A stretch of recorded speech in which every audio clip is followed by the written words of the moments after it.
says there, "Then one of the 7 angels who have the 7 bowls came and talked with me, saying to me, 'Come, I will show you the judgment of the great harlot, who sits on many waters.'" Now comes the key phrase, "with whom the kings of the earth committed fornication, and the inhabitants of the earth were made drunk with the wine of her fornication." So you'll notice here it says that the kings of the earth have committed fornication with this harlot, which represents an apostate church. Now there's another passage in Revelation which describes this same scene. Revelation chapter 18 and verses 1 to 3. Revelation 18 verses 1 to 3. "After these things I saw another angel coming down from heaven, having great authority, and the earth was illuminated with his glory. And he cried mightily with a loud voice, saying, 'Babylon the Great is fallen, and has become a dwelling place of demons, a prison for every foul spirit, and a cage for every unclean and hated bird. For all nations have drunk of the wine,'" which we have noticed is false doctrine. We've studied that carefully in Scripture. So it says, "For all nations have drunk of the wine of the wrath of her fornication.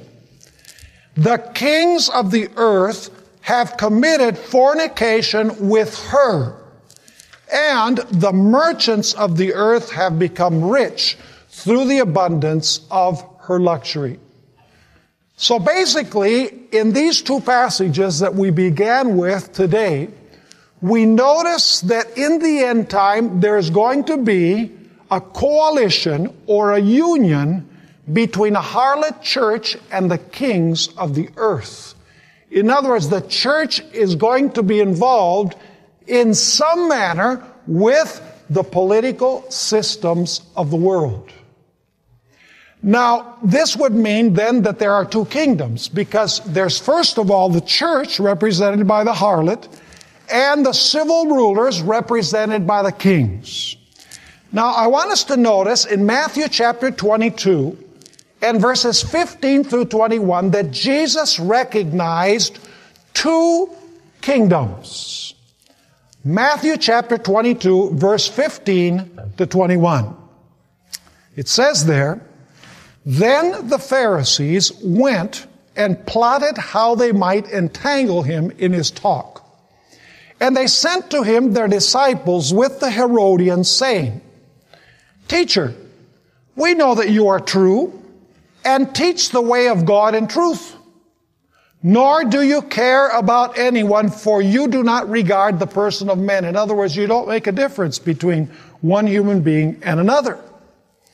Now, they're really faking admiring Jesus, as we're going to notice. Verse 17, "Tell us therefore, what do you think? Is it lawful to pay taxes to Caesar or not?" That was a difficult question.